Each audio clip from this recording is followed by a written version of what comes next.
안녕하세요. 사연의 처음을 어떻게 시작해야 할지 약간 부끄러운 마음이 듭니다. 저는 경기도 하남시에서 라이브 카페를 운영하고 있는 50대 여자입니다. 젊었을 때부터 학생의 낭만이라는 통기타를 좋아해서 아주 일찌감치 라이브 카페에서 노래를 부르는 아르바이트를 하고 있었습니다. 제 목소리가 아주 꾀꼬리 같다면서 저의 노래를 들으러 오는 손님들이 꽤 많았습니다. 제 자랑같이 들리시겠지만 음반을 내자고 하시는 제작자들도 가끔 와서 제 노래를 즐기다가 가셨죠. 저도 가수가 꿈이긴 했지만 그 당시에 계약금을 가지고 사기를 치는 사람들도 많았고 워낙 한 곡만 내고 빚만 떠안고 사라지는 가수들이 많았던지라 감히 제가 가수가 되려고 죽기 살기로 아등바등 살거나 그러진 않았습니다. 아르바이트를 하는 내내 저에게 홀딱 반해 쫓아다니는 남자들도 여럿 있었습니다. 하지만 사장님 내외분께서 저를 참 예뻐해 주셨던 터라 그런 사람들은 다 쫓아내버렸죠. 그럼에도 불구하고 딱 한 사람, 저를 멀리서 계속 지켜만 보고 신청곡을 통해 마음을 넌지시 전하는 남자. 그 남자만큼은 쫓아내지 않으시더라고요. 사장님이 저에게 나이가 들면 다 관상이 보이는 법이라면서 사람 하나는 꽤 진국처럼 보인다고 옆구리를 쿡쿡 찌르시기도 했고요. 저는 적극적이진 않지만 꾸준히 저에게 감정을 내비치는 남자와 연애를 시작하게 되었습니다. 저에게 매번 사랑의 노래를 불러달라고 했고 저는 그 마음에 보답이라도 하듯 노래를 불러주었습니다. 그렇게 라이브 카페에서 쪽지를 주고받다 서로 눈이 맞아서 연애를 하게 되고 결국엔 결혼까지 꼴이 나게 되었습니다. 남편은 노래를 부르는 제 모습이 너무나도 사랑스럽다면서 결혼 이후에도 저에게 라이브 카페 일을 그만두지 말라고 했습니다. 물론 시댁에서는 무척이나 싫어하셨죠. 딴따라도 아니고 고작 라이브 카페에서 술이나 팔면서 노래를 부르는 술집 여자라고 저를 하등 생물인 것 마냥 취급하셨습니다. 이러려고 남편을 대학 보낸 게 아니라고 하면서 상견례 자리에서는 통곡을 하셨습니다. 저희 부모님께서는 이 결혼 절대 반대할 거라고 하셨지만 남편의 적극적인 모습에 결국 두 손 두 발 다 드셨습니다. 남편에게 네 팔자 네가 꼰 거라고 욕하셨지만 저는 든든한 남편만 있으면 다 괜찮다고 생각했어요. 저와 남편의 신혼생활은 그렇게 낭만적이지만은 않았습니다. 시댁에서는 늘 저를 무시하셨고 대기업에 다니는 시동생과 비교를 하셨어요. 남편은 중소기업에서 하청 담당 업무를 보고 있었는데 월급이 시동생과 꽤 많이 차이가 났거든요. 하지만 남편은 본인 회사에 대한 자부심이 있었고 저는 그걸 존중해 줬어요. 시댁에서만 내내 잔소리를 하셨죠. 아니, 우리 아들이 버는 돈이 쥐꼬리 같으면 며느리라도 대기업 다니고 하면 얼마나 좋아? 어디 노래나 부르고 웃음이나 파는 여자를 데리고 와서는 좋다고 둘이 난리를 치는데 내가 정말 속이 터져 죽겠어. 시어머니께서 친구분과 통화를 하는 걸 보고 저는 속이 참 많이 상했습니다. 제가 좋아서 노래를 부르는 일을 하는 건데 고작 웃음이나 파는 여자 취급을 당하니 자존감도 많이 떨어지더라고요. 그래도 그 와중에 예쁨을 받겠다고 명절이고 행사고 빠지지 않고 참석해서 굳은 일도 다 했는데 결국 돌아오는 건 비난과 힐난이었습니다. 결혼한 지 5년 정도 흘렀을 때 갑자기 라이브 카페 사장님 내외분께서 가게를 정리하고 귀농을 하고 싶다는 말을 하셨어요. 그런 언질조차 받지 못했었는데 정말 하루아침에 정리를 하겠다고 하시니 너무나도 당황스러웠습니다. 그럼 라이브 카페를 아예 정리하시는 거예요? 그래서 말인데 미선 씨가 인수해서 운영하는 건 어때? 제가요? 우리 카페 단골 손님들이야. 전부 미선 씨 노래 들으려고 오는 손님들이고. 알잖아. 우리 카페 단골 손님들 매출이 얼마나 대단한지. 어차피 이 자리에서 할 수 있는 게 라이브 카페뿐일 텐데 미선 씨가 맡아서 하면 좋지. 저는 남편과 오랜 시간 상의를 거쳤고 결국 라이브 카페를 인수하기로 결정했습니다. 권리금이니 건물값이니 전부 대출을 받아야만 했지만 그래도 월 매출을 생각하면 나쁘지 않다고 결론을 내렸습니다. 저와 남편은 저희의 건물이 생긴 것, 매장이 생겼다는 것에 조금 들떠 있었습니다. 하지만 시댁의 입장은 저희와 영 반대였죠. 아니, 우리랑 상의도 없이 그 술집을 인수했단 말이야? 술집이라고 하기엔 음료들도 있어서 카페 정도만 생각하시면 좋을 것 같아요. 매출도 꽤 나오고 자리도 정말 좋은 자리였고요. 손님도 됐다. 무슨 술집에서 노래 부르는 것도 탐탁치 않아 죽겠는데 이제는 마담 자리까지 하겠다는 소리야? 내가 어디 가서 우리 맏며느리가 뭐하는 여자냐고 물어보면 대답을 못해. 어디 상의도 없이 그 큰 돈을 대출받아서. 엄마, 거기 장사 잘 되는 자리야. 우리 와이프 노래 들으러 오는 손님들도 엄청 많고. 내가 쪽팔려서 고개를 들고 다닐 수가 없어. 그리고 너네가 인수한다고 그 가게가 계속 잘 될 것 같아? 무슨 1, 2천도 아니고 억 단위로 대출을 받아서 그걸 사. 미쳤어? 어머님, 저희도 고민하고 결정 내린 일이에요.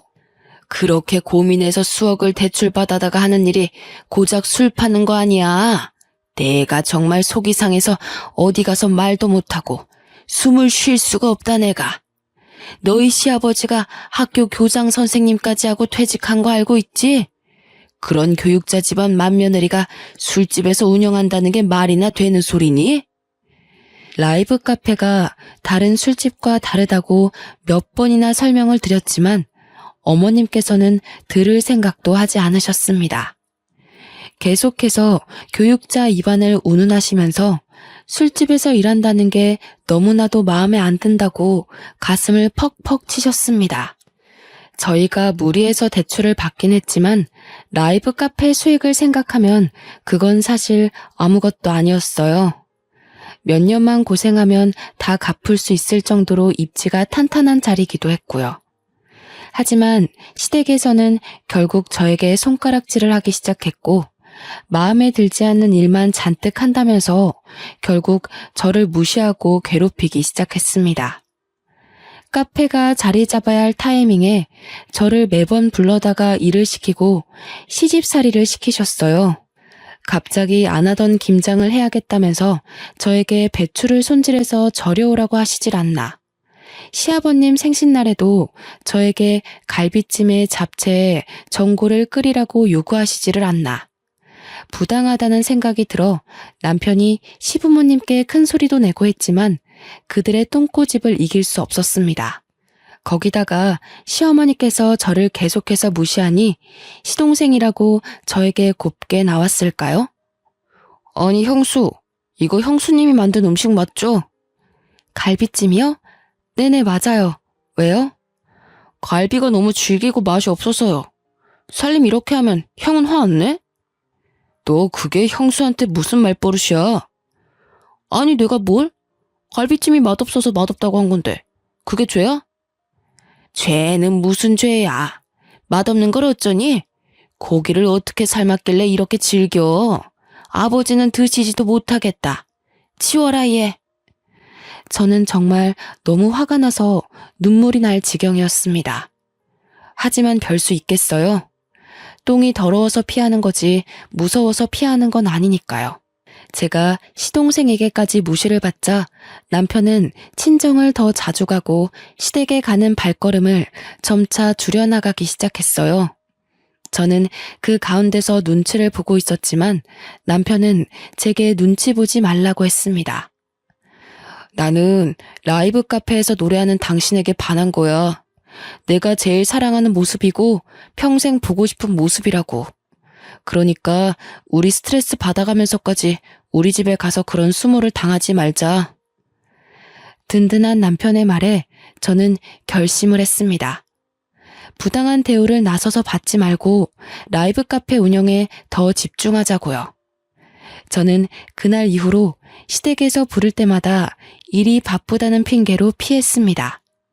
그리고 카페 운영에 더욱 신경을 쓰기 시작했어요. 아무래도 10수년간 한자리에서 인테리어 공사도 없이 운영했던 카페라 손님은 있었지만 다 오랜 단골 손님들이었고 젊은 사람들은 없었습니다. 저는 일단 인테리어부터 싹 바꿔나갔어요. 요즘 유행한다는 포토존이라는 것도 만들고 낡은 나무로 끼워져 있던 유리창도 통유리창으로 바꿔 개방감을 더 주었습니다. 연식이 있던 카페는 리모델링 하나도 요즘 젊은이들이 가장 좋아하는 모던하고 심플한 느낌의 신식 카페로 바뀌어 나갔습니다. 거기다가 입소문이라는 게 얼마나 무서운 건지 젊은 사람들이 SNS에 사진을 올리자 소문이 번지고 번져서 포토존에 사진 한 번씩 찍으러 사람들이 줄을 서기 시작했습니다. 라이브 카페라 아무래도 음료나 주류의 가격대가 있음에도 불구하고 손님들이 미어터지기 시작했어요. 그러자 카페의 월 매출도 이전보다 훨씬 뛰었고 월 순이익만 600만 원 이상이 나오기 시작했습니다. 저는 카페 운영도 하랴, 메뉴도 개발하랴, 노래도 부르랴, 몸이 10개라도 모자랄 것 같았습니다. 결국 남편이 회사를 그만두고 라이브 카페 일을 돕기로 결정했습니다. 그러자 시댁에서는 난리가 났습니다. 그깟 술집 때문에 지금 멀쩡히 회사를 다니는 내 아들까지 일을 그만두게 해? 미쳤어! 저에게 막말을 하는 시어머니 때문에 탈모가 올 정도였지만 든든하게도 남편이 모조리 막아주었습니다. 우리 와이프 월 매출이 얼마나 되는지 알고 하는 소리예요? 제가 한 달 야근 꼬박하고 뼈 빠지게 일해도 이 사람 버는 돈의 절반도 못 벌어요. 제가 나서서 일 그만두고 돕겠다고 한 거고요. 제발 우리 일에 신경 좀 그만 쓰세요. 며느리 하나 잘못 들여서 우리 아들까지 막장으로 나가는구나. 이래서 립스틱 실뻘건 거 바르고 다니는 애들이랑은 어울리지도 못하게 했어야 했는데 아이고 이제 우리 둘째 장가 간다고 상견례 하자는데 첫째 내가 술집 한다고 내가 어찌 말을 하겠니? 내가 그 자리에서 고개라도 들고 살겠니? 그럼 상견례에 저희는 안 갈게요. 그럼 됐죠? 남편은 화를 내면서 동생의 상견례 자리에 불참하겠다고 선언했습니다. 시어머니께서는 그래 차라리 잘 됐다며 되려 소리를 치셨지만 남편은 굴하지 않았습니다. 진짜 안 갈 거냐고 물어보니 사과하기 전에는 죽어도 안 가겠다고 하더라고요. 상견례 날짜가 다가오자 시아버지께서 저에게 전화를 하셨습니다. 아무리 그래도 형이 상견례에 안 온다고 하면 가족 간에 불화가 있어 보이지 않겠냐? 너희가 고집 그만 꺾고 얌전히 참석하고 입 조심하다 가거라. 아무리 싫다고 해도 남편의 가족이다 보니 저는 눈치가 좀 보이더라고요. 결국 남편을 설득해서 상견례 자리에 참석하게 되었습니다. 상견례 자리에서 시어머니는 얼굴에 웃음꽃이 아주 활짝 피셨더라고요. 알고 보니 동서될 사람이 유명 대기업에 다니고 있었습니다. 시동생이랑 사내 커플이라고 하더니 그렇게 소원하던 대기업 며느리를 드디어 보시게 된 거예요. 저희는 아무 말도 안 하고 자리만 지키고 있었는데도 불구하고 예비 동서가 저를 보는 눈빛이 영 이상하더라고요. 상견례 자리에서 어떻게 밥을 먹었는지 잘 기억도 나지 않는 채로 돌아왔고 다음날 가게를 오픈하러 나갔는데 가게 앞에서 예비 동서와 시어머니께서 기다리고 있더라고요. 저는 깜짝 놀라서 가게 문을 열고 안으로 두 분을 모셨습니다. 아니, 누가 술 장사하는 거 아니랄까봐 가게 문을 이렇게 늦게 여니? 평일에는 오전 11시나 되어야 가게 문을 열었거든요. 아무래도 오전에는 커피를 주문하는 사람들이 대부분이고 커피값이 다른 카페에 비하면 많이 비싼 편이라 그마저도 오전엔 손님이 없었어요. 오후 4시 이후부터 장사가 잘 되는 편이었습니다. 하지만 이런 사정을 모르는 시어머니와 예비 동서는 저희 가게를 깎아내리기에 바빴습니다. 이렇게 장사가 안 돼서야 원. 인테리어도 허여멀건해가지고 이게 뭐냐? 이래서 우리 아들 대출 빚이나 다 갚을런지 내가 답답해서 원. 그러게요, 어머님. 이래서 평범하게 회사 다니는 게 제일 좋은 거라니까요. 맞다, 맞아. 그것도 대기업 다니는 게 최고지. 내가 그래서 우리 둘째네는 걱정이 없어요. 근데 어머님 말씀대로 인테리어가 좀 촌티나네요. 요즘은 이런 북유럽 스타일로 잘 안 하는데. 우리 둘째 며느리가 조금 일찍 왔으면 그런 것도 다 조언해주고 좋았을 텐데. 저 가방끈 짧은 애가 뭘 알겠어. 저는 너무나도 화가 났지만 꾹 참아야 했습니다. 예비 동서와 시어머니의 짝짝꿍이 얼마나 잘 맞던지 저는 완전 꽂아놓은 보리자루 취급이었습니다. 아무리 인테리어 유행이 바뀐다고 해도 여전히 포토존에서 사진을 찍기 위해 방문하는 손님들도 많았고 젊은 층 사람들도 단골이 늘어서 장사는 나름 대박이었거든요. 제가 얼마나 버는지는 전혀 모르는 시댁 식구들에게 솔직히 설명해주고 싶지도 않았고요. 그렇게 제 속을 뒤집고 사라진 뒤 저는 예비 동서에게도 마음을 닫기로 굳게 결심했습니다. 그렇게 시동생과 동서가 결혼을 하고 얼마 지나지 않아 가족 모임에서 또 저희를 비교해가며 무시해대는 시어머니 때문에 남편은 머리 꼭대기까지 화가 나버렸습니다. 예, 첫째야, 와서 설거지해라. 어머님, 저 지금 과일 깎고 있는데요. 동서가 가서 좀 도와줄래? 제가요? 예, 내가 너 보고 하랬지 둘째 보고 하라 그랬니? 어디 대기업 다니는 며느리 손에 물을 묻혀. 너 평소에도 설거지에 음식에 카페에서 맨날 하는 일인데 시댁 와서 하는 게 싫다 이거야? 그 소리를 들은 남편이 열받아서 시댁을 뒤집어 엎어버렸죠. 대기업. 무슨 대기업이 감투라도 됩니까? 끽해봐야 월급쟁이면서 우리 와이프 손에는 물 묻혀도 되고요. 저 앞으로는 여기 안 오겠습니다. 대기업 다니는 동생네 부부나 챙기세요. 남편은 제 손을 잡고 시댁을 빠져나왔어요. 그 이후부터는 남편이 명절이든 행사든 시댁에 절대 가지 말자고 하더라고요. 그리고 그 약속을 지켜주었습니다. 저에게 오라고 난리치는 시어머니를 완벽하게 차단해 주었어요. 남편은 명절 수고비라며 동서에게 돈을 송금하고는 일절 시댁 방문을 하지 않았습니다. 솔직히 시댁에 가지 않아도 돼서 좋았고 또 그런 강다니는 남편의 모습에 저희 친정에서도 무척이나 좋아하셨고요. 그러던 와중 장사는 점점 잘 되고 가게에 줄을 서는 사람들이 늘어가자 저희는 고민을 하게 되었습니다. 가까운 자리에 땅이 나면 건물을 하나 새로 올릴까 하는 그런 고민이요. 안주값을 올렸음에도 불구하고 손님들이 자리가 없다고 불평을 하며 줄을 섰거든요.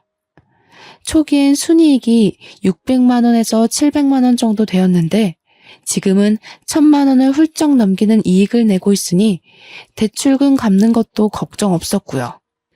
원래 가게 크기도 작은 편이 아니었기에 솔직히 새 건물을 사는 게 맞는지 고민이 많이 되었습니다. 그러던 와중 옆 가게 사장님께서 저희 가게에 밀려 폐업을 결정하셨다는 소식을 듣게 되었고 저희는 그 가게 자리를 살 수 있게 되었습니다.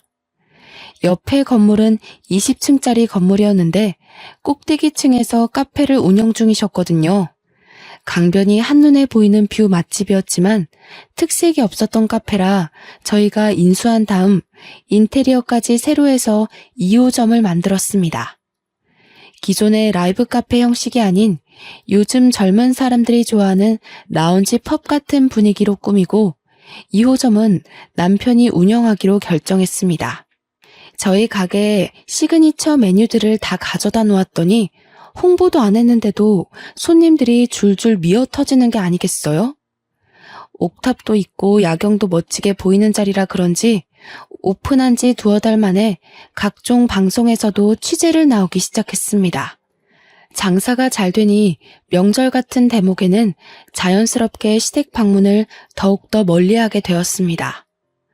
남편이 수고비라는 명목으로 시댁에 돈을 보내니 시댁에서도 딴소리를 못 하셨고요. 저희 둘이 버는 월 순이익이 2천만 원을 넘겨가니 대기업 다니는 건 비비지도 못할 일이었죠. 하지만 그럼에도 불구하고 시어머니께서는 동서를 꼭 끌어안고 어차피 한철 지나면 쫄딱 망하는 사업이라면서 저희를 무시했습니다.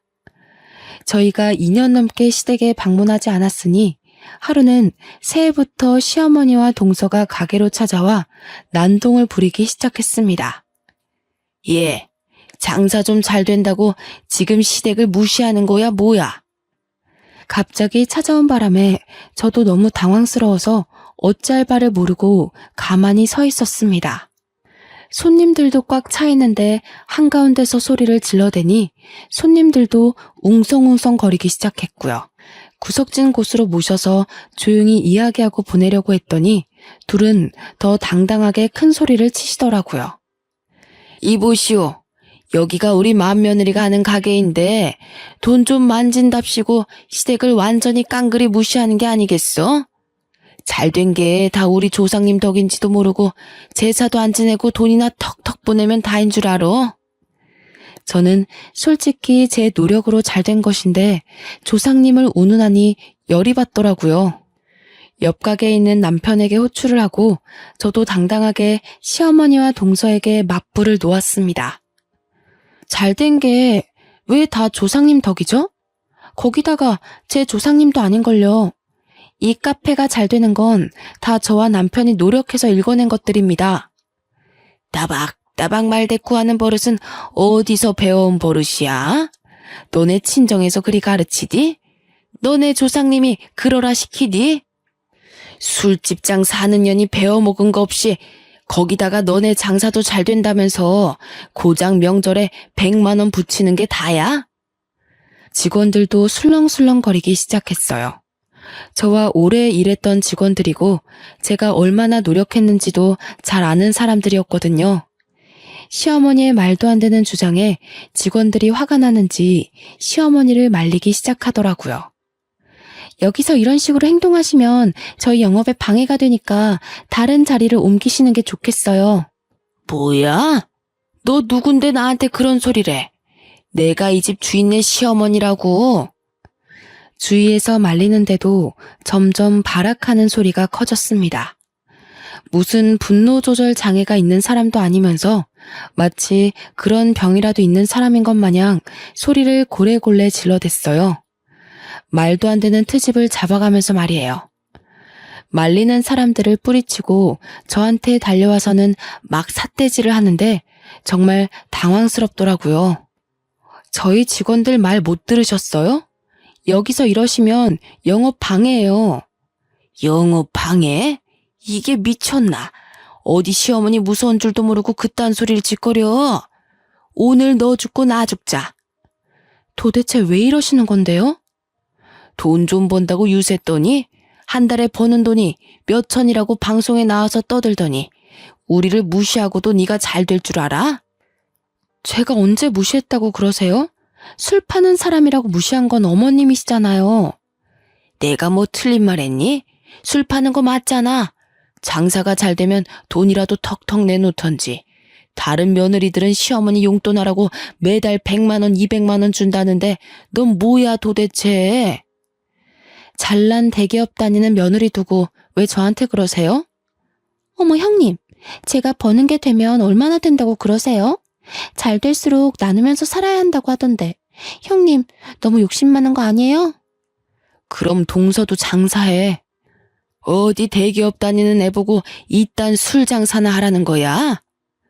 말 같지도 않은 소리로 저에게 쏘아대는데 주위를 둘러보니 카페에 왔던 손님들이 전부 핸드폰으로 사진 찍고 동영상 촬영을 하고 있더라고요. 결국 남편이 경찰과 함께 등장했고 시어머니는 경찰까지 불렀다면서 난리가 났습니다. 영업방에 운운하더니 지 시어머니 무서운 줄 모르고 경찰을 불러? 나가세요. 왜 여기 와서 이러세요, 어머니? 너도 그러는 거 아니다. 키워준 은혜도 모르고 너무 배은망덕한 것 아니냐? 이게 다 전현한테 물들어서 그런 거야. 분에 못 이겨 시어머니께서는 제 머리채를 잡고 흔들기 시작하셨습니다. 경찰이 놀라서 시어머니를 제게서 떼어놓으려고 했고 저는 머리채가 잡힌 채로 이리저리 끌려다녔습니다. 옆에서 제잘제잘 거리면서 시어머니 편을 들고 얄밉게 굴던 동서는 경찰이 등장하자 꿀먹은 벙어리가 되어 입을 꾹 다물었고요. 시어머니는 결국 영업방해 및 상해죄로 경찰과 함께 경찰서로 가게 되었습니다. 다시금 카페가 잠잠해지자 시키지도 않았는데 직원들이 서비스라며 각 테이블에 음료를 나르기 시작했어요. 그러자 손님들께서도 해프닝이라고 여기시더라고요. 저에게 다가와서 동영상 다 찍어두었다면서 증거가 필요하시면 보내드리겠다고 했어요. 남편은 그런 손님들에게 증거 영상을 다 받아다 두었습니다. 남편과 함께 경찰서로 가니 동서와 시어머니께서 조서를 쓰고 있더라고요. 제가 도착하자 저를 있는 힘껏 째려보시는데 정말 무슨 소리를 해야 할지 모르겠더라고요. 경찰이 저에게 조서를 써야 한다고 해서 옆자리에 앉았더니 저를 향해 비난을 퍼붓기 시작했습니다. 영업방해는 무슨 얼어 죽을 영업방해야? 내가 시어머니가 되어서 그 정도 말도 못해? 그리고 경찰관님, 쟤네들이 한 달에 버는 돈이 얼만지 아시오? 돈을 벌면 어른한테 갖다 바쳐야지. 지들끼리 잘 먹고 잘 사는데 이건 노인학대 아니야? 자꾸 이러시면 가게에 찾아와서 난동 부린 거 전부 소송하겠습니다. 뭐가 어쩌고 어째? 아주버님, 서운하게 뭘 그렇게까지 말씀을 하세요. 그저 가족끼리 서로 돕고 살면 좋은 거죠. 가족끼리 신고하고 얼굴 붉혀서 뭐 하겠어요? 안 그래요, 형님? 아이고, 며느리 하나 잘못 들였다가 결국 이 사달이 나네. 내가 다 늙어서 이런 수모를 당하면서 살아야 하나. 시어머니의 저런 행동에 남편은 또 얼마나 속이 상할까 싶더라고요. 저는 결국 법적 조치를 원하지 않는다고 말을 했어요. 남편은 이참에 본때를 보여줘야 하는 거 아니냐고 했지만 동서 말대로 가족끼리 얼굴 붉혀서 뭐 하겠나 싶었고요. 경찰 또한 저보고 좀 참으면 어떻겠냐고 설득을 하더라고요. 솔직히 남들 볼 때 얼마나 콩가루 집안으로 보이겠습니까? 저도 일이 커지는 게 귀찮고 싫어서 그냥 합의하겠다고 하고는 경찰서 밖으로 나왔습니다. 남편은 그래도 분이 풀리지 않았는지 씩씩대더니 시어머니를 향해 소리를 치더라고요. 앞으로는 명절이고 행사고 죄송해서 드렸던 용돈도 드리지 않을 겁니다. 가게에 한 번만 더 찾아오시면 그때는 가족이고 뭐고 다 필요 없어요. 영업방해로 고소하고 합의도 안 할 겁니다. 시어머니께서는 목덜미를 잡고 넘어가는 신용을 했지만 남편은 뒤도 돌아보지 않고 경찰서를 나오더라고요. 그러면서 제 손을 꼭 잡고는 참고 넘어가줘서 고맙다고 했어요. 남편의 속이 얼마나 시커멓게 탔을지. 아무리 그래도 낳아주고 길러준 친엄마인데 저런 식의 마무리는 원치 않았을 것 같더라고요. 아무리 몸이 힘들다고 하지만 회사 다닐 때보다 가게를 운영하는 지금이 훨씬 더 행복해. 계속 회사에 있었으면 지금처럼 우리가 살 수 있었을까? 나는 당신과 함께 있는 게 훨씬 더 소중하고 행복하니까 더 이상 우리 집에 미련 갖지 않을 거야. 남편은 진심으로 제 생각을 해주었고 저도 남편의 말을 따르기로 했습니다. 아무리 낳아주고 길러준 정이 있다고 해도 자꾸 저렇게 비교만 해대니 좋은 마음으로 대할 수가 없겠더라고요. 그렇게 저희는 시댁과의 인연을 완전히 끊어냈습니다. 고소를 운운했더니 시댁에서도 더 이상 가게에 찾아오거나 하는 일은 없었습니다. 저희는 안정이 되었고 친정 부모님께서도 가게 일을 도와주시게 되었어요. 제가 임신을 했기 때문입니다. 오랜 시간 아이가 생기지 않아 어느 정도 포기하고 있었는데 마음의 안정을 찾아서 그런 건지 자연적으로 임신이 되었습니다. 나이가 많았던 탓에 검사할 것도 많고 조심해야 해서 친정 부모님께서 저의 빈자리를 채워주셨습니다. 남편은 친정 부모님께 2배로 더 잘해드렸어요. 시댁의 몫까지 더 잘하겠다고 했습니다. 그렇게 3년의 시간이 지났고 저는 돌이 지난 아이를 키우면서 가게 일도 다시 복귀를 했고요. 아이는 친정 어머니께서 봐주시기로 해서 걱정이 없었습니다. 그러던 도중 남편이 무슨 고민이 있는지 며칠 동안 안색이 영 나쁘더라고요. 때가 되면 남편이 말을 해주겠지 싶어 기다렸는데 밥까지 잘못 삼키는 걸 보고 도무지 안 되겠다 싶어 물어보았습니다. 그러자 남편의 입에서 한숨과 함께 놀라운 말이 쏟아졌습니다. 어머니께서 쓰러지셨다고 하시네. 쓰러지셨다니? 그게 무슨 소리야? 나도 며칠 전에 들었어. 갑자기 쓰러지셨는데 뇌혈관이 막혔다네. 뇌성마비가 와서 몸에 반을 못 쓴다고 하셔. 어머, 그럼 병원에 계신 거야? 일단 시술은 끝나서 퇴원은 하셨는데 간병인을 두자고 해도 외부인은 싫다고 고집을 부려서. 동서가 병수발을 들고 있다는 거야? 회사는? 회사도 그만뒀다네, 오늘. 동생이 혼자 버는 것도 한계가 있고 부모님 연금도 많이 나오는 건 아니라서. 알고 보니 시어머니 성격이 한가닥 하시니까 동서를 엄청나게 구박하는 것 같더라고요. 동서는 그동안 시어머니한테 받은 게 있어서 싫다고도 못하고 옆에 붙어 있는데 수발 들어주느라 매일 죽을 상이라고 하더군요. 심지어는 시어머니 수발 때문에 동서가 회사까지 그만둔 건데 이제 볼 것도 하나 없는 년이라면서 어눌한 말투로 구박한다고 하더라고요. 저는 그 이야기들을 모두 듣고도 따로 연락을 하진 않았습니다. 그동안 제가 당했던 수모들인데 동서가 듣는다고 제가 뭐 위로라도 해줘야 하나요? 게다가 동서는 어머님 옆에 찰싹 붙어서 여우같이 저를 욕했던 인간인걸요. 며칠이 더 지나고도 제가 별말 없자 시아버지께서 제게 전화를 하셨습니다. 얘야, 아직도 꽁에 있는 게냐? 네가 그래도 맏며느리인데 좀 도와줘야 하지 않겠니? 제가 왜 도와드려야 하는데요? 못 배워 먹은 거 티내지 말고. 지금 네 시어머니가 그렇게 힘들게 버티고 있는데. 지금 무슨 소리를 하시는 겁니까? 이제 와서 아쉬우세요? 저희 보고 술 장사한다고 무시할 땐 언제고 돈 필요하니까 저희 찾으시는 겁니까? 마음이 약해져서 고민했었는데 아직도 이러시다니. 잘 알겠습니다. 죽어도 안 도와드릴 겁니다. 다신 연락하지 마시라고요. 남편은 제 전화를 빼앗더니 다시는 전화하지 말라고 버럭 소리를 지르고는 전화를 끊어버렸습니다. 사실 저도 그렇게 모질게 대할 마음은 없었는데 아직 마음의 앙금이 남아있는지 소리가 곱게 안 나오더라고요. 며칠이 더 지나자 시댁에서 정말 발등에 불이라도 떨어졌는지 이제는 동서가 저에게 전화를 했더라고요. 아이를 낳고 단 한 번도 방문한 적 없는 시댁이라 솔직히 시어머니께서 쓰러지셨다는 이야기를 들었을 때 아이를 데리고 한번 방문을 해야 하나 싶긴 했거든요. 동서는 제가 전화를 받자마자 울음을 터뜨렸습니다. 형님, 정말 죄송해요. 그동안 얼마나 괴로우셨을지 이제야 이해가 가네요. 동서 울어? 왜 그래?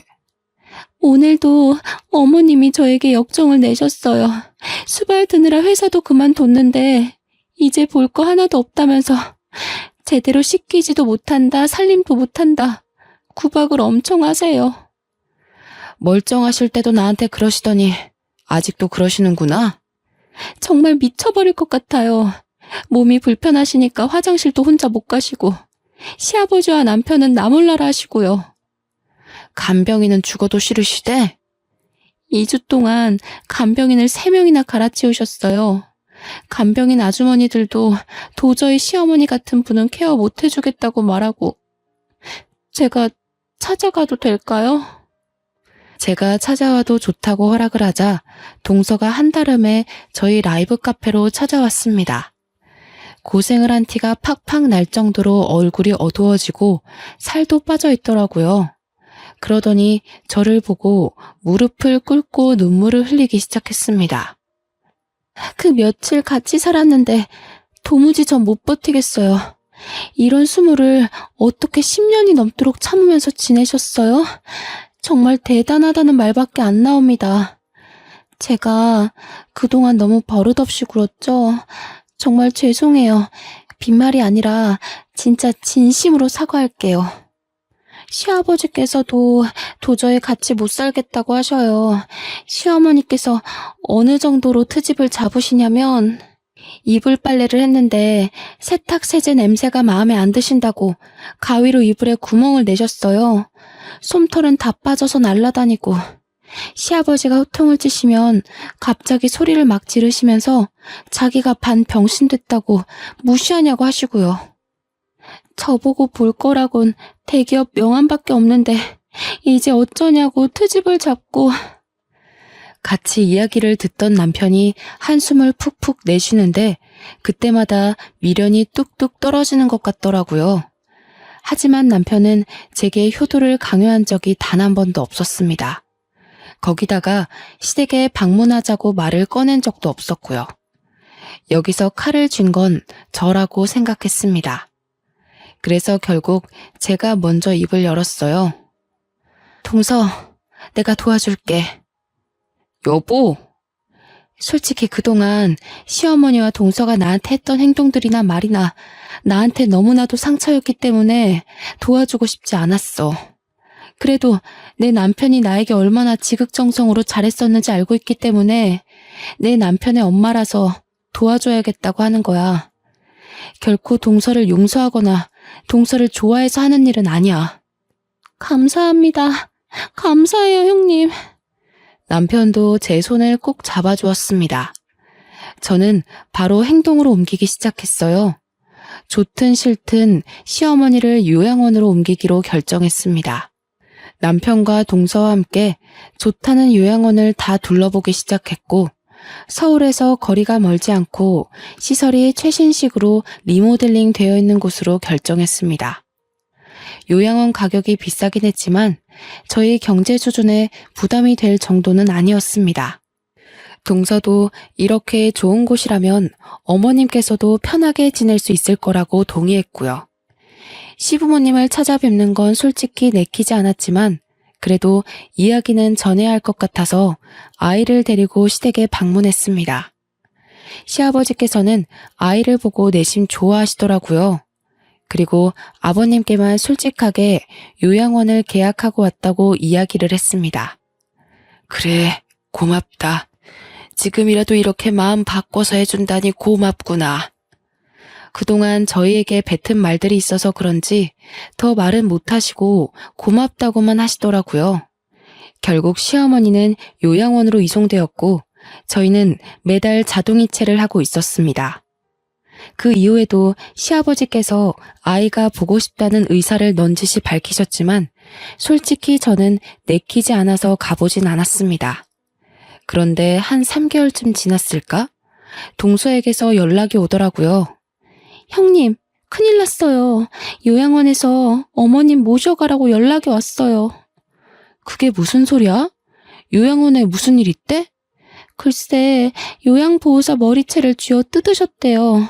요양보호사가 어머님 씻기다가 손톱 때문에 등이 살짝 긁혔는데 자기를 무시하는 행동이라면서 노인학대가 어쩌고 저쩌고 하면서. 요양보호사 머리채를 잡아서 쫓겨난다는 이야기지? 네, 이번 주 내로 당장 비워달라고. 지금 요양보호사들 전부 어머님 방에 들어가기 싫다고 하신대요. 관리가 안 되어도 너무 안 된다고 당장 모셔가라고. 어떡하죠? 남편과 저는 하는 수 없이 동선회로 가서 대책을 강구했습니다. 결국 두 번째 후보로 두었던 다른 요양원에 급하게 연락을 했고 마침 자리가 있다고 하여 그쪽으로 옮기게 되었습니다. 하지만 한 달이 좀 지났을까? 두 번째 요양원에서도 같은 이유로 어머님의 퇴소를 요청해왔습니다. 김말자 할머님, 몸도 불편하시고 정신도 힘드신 거 다 알죠. 하지만 너무 갑질이 심하세요. 보호사들한테도 2년 전년 하는 것도 모자라서 내는 돈이 얼만데 밥을 이따위로 주냐고. 우리 영양사 선생님 얼굴에 국그릇을 집어던져서 지금 선생님들이 환자분 고소할 거라고 난리 났다고요. 저희는 결국 3번째로 요양원으로 옮기기로 했습니다. 이번에는 제가 직접 시어머니를 찾아갔습니다. 가족들끼리 말은 맞춰놓았지만 3번째로 옮길 시설은 정말 노후되고 평도 좋지 않은 요양원으로 일부러 골랐습니다. 내 이럴 줄 알았어. 지금 이따위 요양원으로 나를 버리고 가려고? 그러길래 좋은 곳으로 보내드렸을 때 참고 지내지 그러셨어요. 해도 너무한 것 아니냐? 너희들 모두 한마음 한뜻으로 나를 버리려고 그러는 거지? 며느리들이 시어머니 수발 드는 게 그리도 싫은 게야? 시어머니께서는 가족이 아닌 다른 사람들이 돌보는 것 자체를 버렸다고 표현하셨습니다. 이왕이면 좋은 곳에서 자격증 있는 사람들이 전문적으로 돌봐드리는 게 어머님 케어에 큰 도움이 될 거라고 생각했는데 오히려 어머님은 수발은 가족이 직접 들어야 한다고 생각하셨던 거예요. 저는 정말 기가 막히고 코가 막힐 지경이었습니다. 고작 그런 이유로 동서를 괴롭히고 요양원에서 난동을 부렸다는 사실 때문에 말이죠. 3살밖에 안 된 저희 애기도 이런 생각은 하지 않을 것 같았습니다. 애도 아니고 고작 남의 손이 탄다는 이유로 버리니 뭐니 짜증이 나더라고요. 그러길래 어머님, 처음에 술집 여자라고 절 무시하더니 결국 이런 꼴이 되셨잖아요. 제가 대놓고 비아냥거리자 동서가 흠칫 놀라더라고요. 시어머니께서는 얼굴이 시뻘겋게 달아올라 저에게 삿대질을 하셨지만 몸이 불편하셔서 그런지 말은 제대로 못하시는 듯 했습니다. 제 돈으로 처음에 그런 비싼 요양원 넣어드린 거였어요. 그런데 거기도 싫다, 2번째도 싫다. 좋은 곳으로 보내드렸더니 전부 싫다 하셔서 결국 이렇게 후진 곳으로 올 수밖에 없었네요. 그쵸? 이런 못돼 먹은 년이. 정말 제가 못된 게 맞을까요, 어머님? 그 교장까지 하셨던 귀한 아버님께서 제발 돈 좀 대달라고 사정사정 하시더라고요. 그뿐인가요? 당신이 손에 물도 못 묻히게 했던 대기업 다니는 동서가 직접 무릎까지 꿇고 빌었어요, 저한테. 그런데 어머님께서는 당신 수발 드느라 회사까지 그만둔 동서에게 갑질을 하셨다면서요? 그게 어떻게 갑질이야? 며느리가 시어머니 수발 드는 게 어떻게? 어머님 수발만 들었겠어요? 인격 모독도 감수했는걸요. 우리 동서가 어머님 그 못된 성격 감당 안 된다면서 어찌나 울던지. 어머님, 제발 정신 좀 차리세요. 어머님 한 명 때문에 가족들이 얼마나 괴로워하는지 알고 있어요? 오죽하면 시동생은 연락도 없고 찾아오지도 않고. 그래서 이 땅 구린 곳에서 나보고 죽으라는 거야? 여기서까지 쫓겨나시면 그때 어머님 죽을 때까지 모르는 척 할 겁니다. 그쪽한테 베푸는 선의는 여기까지예요. 충고 하나 해드리자면 한 번 더 요양원에서 나가라는 전화 오면 그땐 가족들 모두한테서 버림받으실 거예요. 알고 계시라고요. 그날 이후로 동서도 저한테 아주 설설 기기 시작했고 시아버지도 제가 하자는 대로 하시더라고요. 더 이상 이 집안에서 저를 무시하는 사람은 없었습니다. 시어머니께서도 제 말에 충격을 먹었는지 낡은 요양원에서 3달째 아무 연락 없이 잘 지내고 있습니다. 요양보호사들도 갑자기 어머님이 말을 잘 따른다며 다들 좋아하고 있다고 하더라고요. 저는 최대한 문제없이 잘 해결한 것 같아 마음이 화병이 조금 가라앉으려고 하네요. 저희 아이도 쑥쑥 잘 커가고 남편도 저에게 잘해주니 요즘 참 행복합니다. 제 긴 사연 들어주셔서 너무나도 감사해요.